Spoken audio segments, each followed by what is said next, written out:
Hai să luăm, băieți, bine v-am găsit la un nou videoclip pe Metin 2.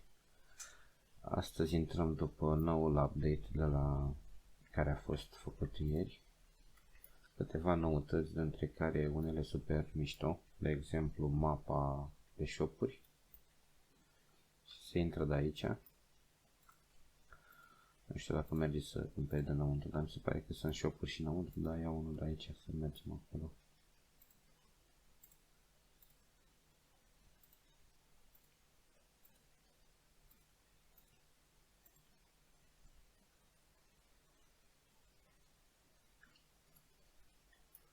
Așa, și cam așa arată mapa de shop-uri.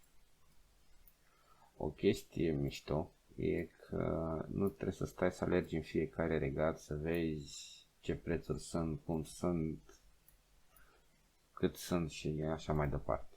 Intri direct aici, cauți, cumperi și așa mai departe. Încă o chestie care o să fie super mișto.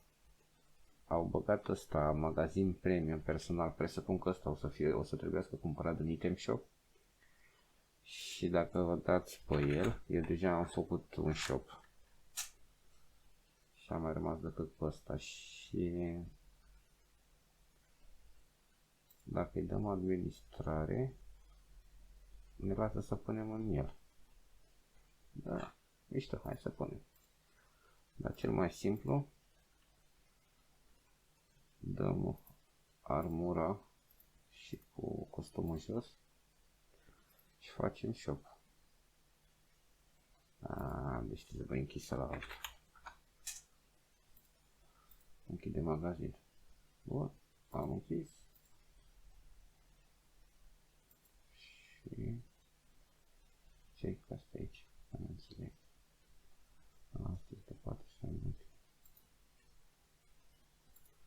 Și haideți să deschidem alta. Dar merge făcut direct din asta? Da. Nu există bani de colectat. Și dacă iau ăsta, merge să-l iau? Da, mers. Magazinul nu este deschis. Deci ce iteme puneți în el rămân înăuntru. Haideți să deschidem altul. Și punem așa. Costume.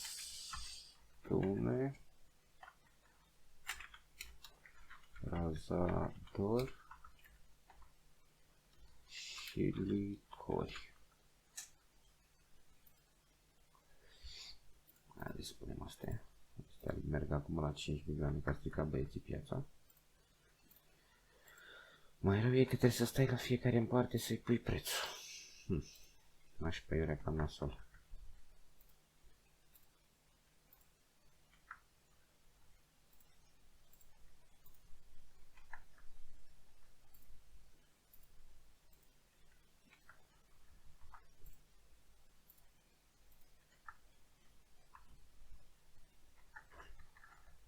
Durează puțin să punem toate prostiile astea.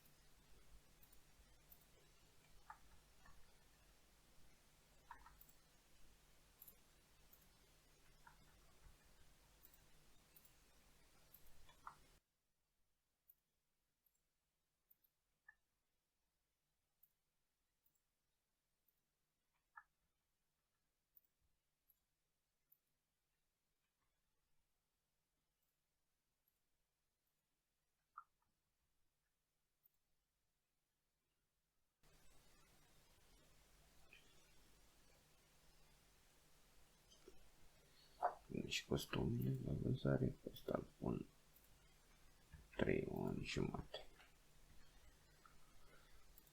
Așa. Pe ăsta îl pun 1 an 20. Ăsta și pe ăsta tot 1 an. Cât dracu are? 10 zile, 1 an 20. Licorile, astea sunt 30 de milioane. se complet parc aici.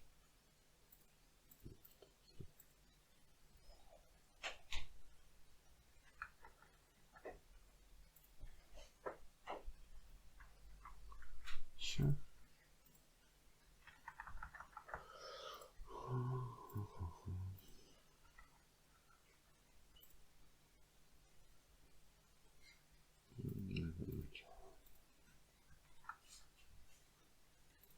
Bun. 5 milioane.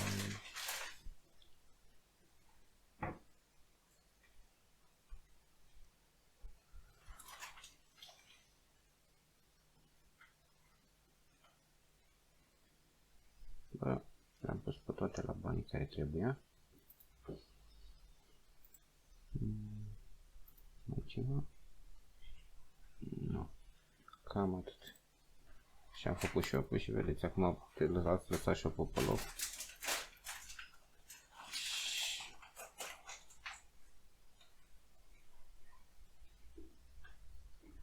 Și puteți să vă duceți unde aveți treabă, îl lăsați acolo, puteți să-l controlați și din afara mapei.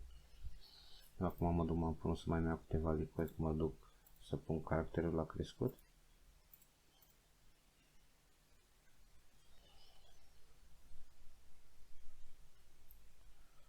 Și după cum vedeți și dacă dați de aici puteți verifica shop-ul.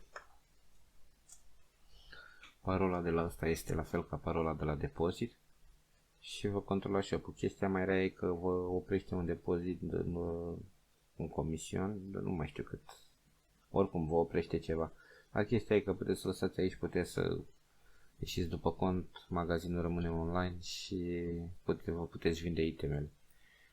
Mă băieți, cam asta a fost videoclipul de azi, până la data viitoare vedem ce să mai facem. O zi bună, ceau, ceau!